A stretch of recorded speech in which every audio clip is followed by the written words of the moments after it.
బ్రహ్మర్షి పితామహ పత్రిజీకి ఆత్మాభివందనాలు. Tirumalanatha meditation channel TMC ద్వారా పత్రిజీ అందించిన శ్వాస మీద ధ్యాస ధ్యానం, వారు బోధించిన ఆత్మజ్ఞానం, బ్రహ్మజ్ఞానాన్ని విశ్వవ్యాప్తం చేయడం కోసం విశేషంగా కృషి చేస్తున్న టిఎంసి టీంకి, అలాగే జూమ్ సెషన్లో పాల్గొన్న ధ్యాన మిత్రులందరికీ నా ఆత్మాభివందనాలు తెలియజేసుకుంటున్నాను. మై డియర్ ఫ్రెండ్స్, ఈరోజు నేను తెలుసుకున్న ఒక సందేశాన్ని మీకు చెప్పడానికి ప్రయత్నం చేస్తాను. చాలా కాలంగా తన యజమాని ఇంటిలో బంగారు పంజరంలో మ్రొక్కుతున్న ఒక రామచిలక తనకి ఆ పంజరంలో ఉండి ఉండి బోరు కొట్టి ఒకరోజు తన యజమానితో ఉంటుంది, స్వామీజీ, నాకు ఈ పంజరంలో ఉండి ఉండి నాకు చాలా బోరు కొడుతుంది. మరి మీరు ప్రతిరోజు మరి ప్రవచనం వినడానికి గురువు గారి దగ్గరికి వెళ్తున్నారు కదా, ఈరోజు మీతో పాటు నన్ను కూడా తీసుకువెళ్ళండి అని చెప్పేసి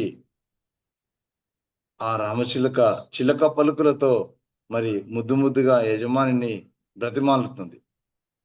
అప్పుడు యజమాని అంటాడు, ఎంతో జ్ఞానం ఉన్న నాకే ఆ గురువు గారు చెప్పే ప్రవచనం సరిగ్గా అర్థం కావడం లేదు. ఆఫ్టర్ ఆల్ ఒక చిన్న పక్షివి, నీకేం అర్థమవుతుంది? ఏం అవసరం లేదు, నువ్వు హాయిగా ఈ బంగారు పంజరంలో ఉండు, ఇవి తినుకుంటూ అని చెప్పేసి కొన్ని జీడిపప్పు ఆ పంజరంలో ఉన్న గిన్నెలో పోసి ఆ పంజరాన్ని బంధించి వెళ్ళిపోతాడు. ఆ వెళుతూ ఉన్నప్పుడు రామచిలుక ఏమంటుందంటే, సరే నన్ను తీసుకువెళ్ళకుండామా, కానీ నాకు స్వాతంత్రం ఎప్పుడు వస్తుందో, ఎలా వస్తుందో నా ప్రశ్నగా మరి మీ గురువు గారిని అడిగి దానికి సమాధానం చెప్పండి దయచేసి అని చెప్పేసి ప్రాధేయపడుతుంది. సో సరేలే, నేను కనుక్కుంటానని చెప్పేసి ఆ ప్రవచనానికి వెళ్తాడు. ప్రవచనానికి వెళ్ళిన తర్వాత అక్కడ గురువు గారు మరి వారి యొక్క సందేశాన్ని ఇవ్వడం జరుగుతుంది. స్వేచ్ఛా స్వాతంత్రాలు అనేవి ఎవరో ఇస్తే వచ్చేవి కావు, మన తెలివితేటలతో మనమే వాటిని సంపాదించుకోవాలి అని చెప్పేసి అనర్గళంగా అత్యద్భుతంగా వారి యొక్క సందేశాన్ని గురువు గారు ఇవ్వడం జరుగుతుంది. ఆ విధంగా ప్రవచనం పూర్తవగానే యజమాని ఆ యొక్క గురువు వద్దకు వెళ్ళి అడుగుతాడు. రామచిలక అడిగిన ప్రశ్నని ఆ గురువు గారు ముందు ఉంచుతారు. మరి మా రామచిలకకి ఆ స్వేచ్ఛా స్వాతంత్రం అనేది ఎప్పుడొస్తుంది, మీరు తెలియజేయండి అని చెప్పేసి ఆ గురువు గారిని అడిగిన వెంటనే ఆ గురువు గారు ఆ రామచిలక అడిగిన ప్రశ్నను వినగానే వెంటనే ధ్యానంలోకి వెళ్ళిపోతాడు. అలా ధ్యానంలోకి వెళ్ళిపోయిన గురువు గారు సడన్ గా మరి కుప్పకూలిపోయి అక్కడే పడిపోతాడు. పడిపోయి ప్రాణాలు వదిలేస్తాడు. ఆశ్చర్యపోతాడు గురువు గారు, ఇదేంటి, నేను ఒక క్వశ్చన్ అడగగానే ధ్యానంలోకి వెళ్ళిపోయారు, కుప్పకూలి వెంటనే మరణించారని చెప్పేసి భయపడుతూ ఉంటారు. అక్కడున్న భక్తులు మొత్తం కూడా మరి అది చూసి కంగారు పడతారు. మరి అతన్ని డాక్టర్ దగ్గరికి తీసుకెళ్లడం కోసం అని చెప్పేసి, ఏర్పాట్ల కోసం అని చెప్పేసి హడావుడిగా అటు ఇటు తిరుగుతుంటారు. సో ఈ గురువు గారు మరి యజమాని ఎంతో బాధపడుతూ ఇంటికి వస్తాడు.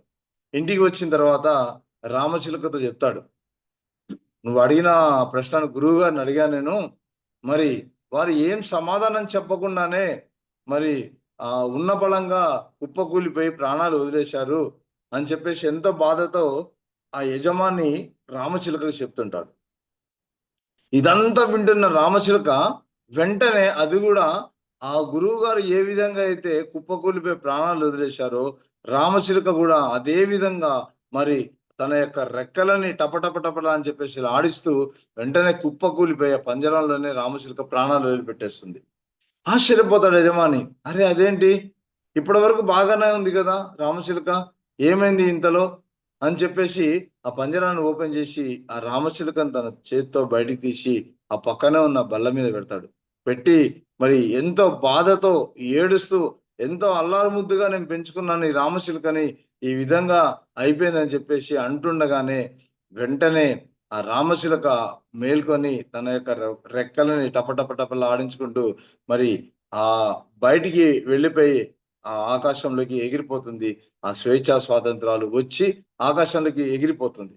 ఆశ్చర్యపోతాడు. తెల్లబోతాడు యజమాని. అదేంటి ఇప్పుడు ప్రాణాలు వదిలిపెట్టింది గదా అది. మరి ఎలా బ్రతికింది అని చెప్పేసి ఆశ్చర్యపోతూ ఇంకా ఏమి అర్థం కాకుండా చూస్తున్న క్షణంలో ఏ సందేశం అయితే స్వేచ్ఛా స్వాతంత్రాలు ఏ విధంగా వస్తాయని చెప్పేసి సందేశాన్ని ఇచ్చిన గురువు గారు ఆ ఇంటికి వస్తాడు. వచ్చి చూసావా ఇన్ని రోజుల నుంచి నువ్వు నా ప్రవచనం వినడానికి నువ్వు వచ్చావు కానీ ఏ రోజు కూడా నేను చెప్పే ప్రవచనాన్ని నువ్వు అర్థం చేసుకోలేకపోయావు. కానీ నాకు స్వేచ్ఛా స్వాతంత్రాలు ఏ విధంగా వస్తాయని చెప్పేసి రామచిలక నీ ద్వారా నన్ను అడిగితే నేను ఇచ్చిన సందేశాన్ని అర్థం చేసుకున్న రామచిలక మరి తన యొక్క జీవితంలో ఆచరించి చచ్చిపోయి బ్రతికింది అని చెప్పేసి నవ్వడం జరుగుతుంది. మై డియర్ ఫ్రెండ్స్, ఎంత అద్భుతమైన సందేశం అంటే ప్రాపంచికంగా మనం మరణిస్తేనే ఆధ్యాత్మికంగా సంపూర్ణమైన జీవితాన్ని మనం పొందగలము అని చెప్పేసి ఇక్కడ రామచిలక ద్వారా మనకి అద్భుతమైన సందేశం మనకి ఇవ్వడం జరిగింది. ఎస్, ప్రాపంచికంగా నేను నాది ఈ కంటికి కనిపించేదే శాశ్వతము అని అదే జీవితం అని చెప్పేసి అనుకుంటూ ఇన్ని రోజులు జీవిస్తూ వస్తున్నాం. కానీ అటువంటి జీవితం వల్ల మనకి ఎప్పుడు కూడా స్వేచ్ఛ స్వాతంత్రం ఉండదు. ఎప్పుడు కూడా బందీగానే ఉంటాం.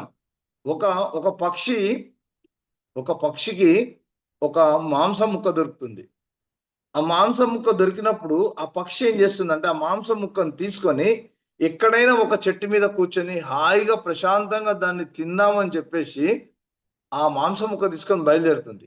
ఇది గమనించిన మరికొన్ని పక్షులు ఏం చేస్తాయంటే ఆ పక్షి వెనక నుంచి పరిగెత్తడం ప్రారంభిస్తాయి. ఎందుకు? ఆ పక్షి నోటిలో ఉన్న మాంసం ముక్కను తీసుకోవాలి, ఎట్టి పరిస్థితిలో దాన్ని మనమే తినాలి అనే ఆలోచనతోటి ఆ పక్షి వెనక ఇవన్నీ పరిగెత్తాయి.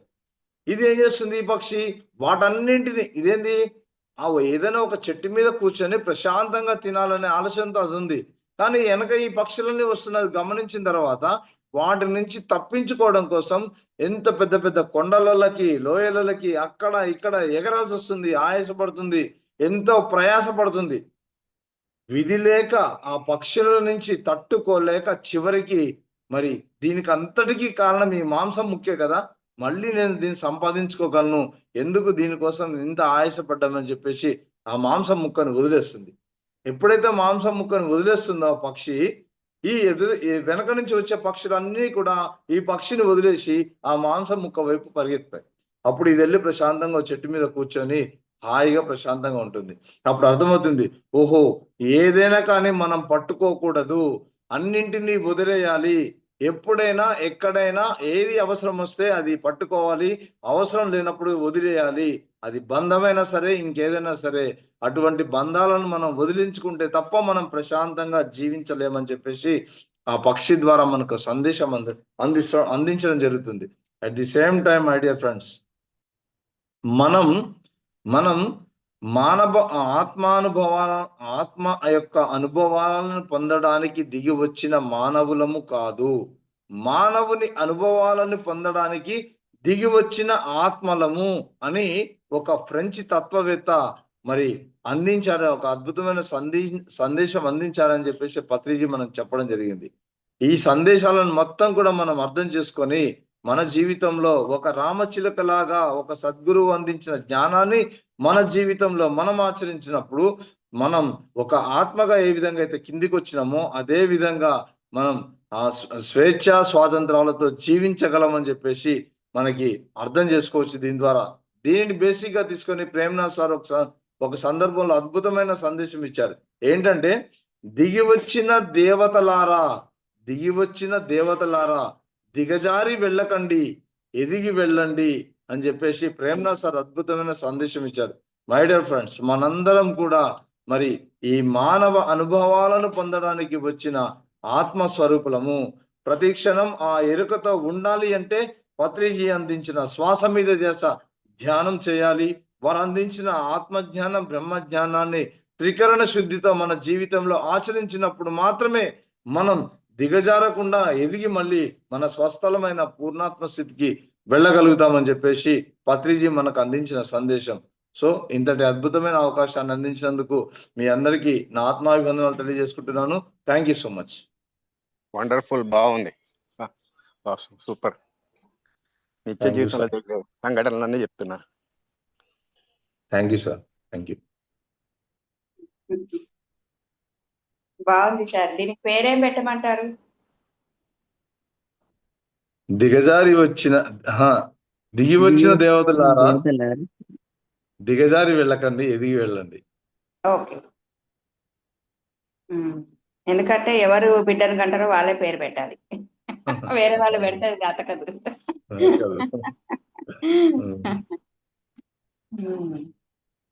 బాగుంది సార్. అంటే యాక్చువల్ గా వినడం కాదు, వింటే కాదు, టన్నులు పారాయణం కాదు, ఓ గంటల కొద్దీ వినడం కాదు, దాన్ని అర్థం చేసుకొని ఒక్కసారి అర్థం చేసుకొని ఆచరిస్తే జీవితం మారిపోతుంది.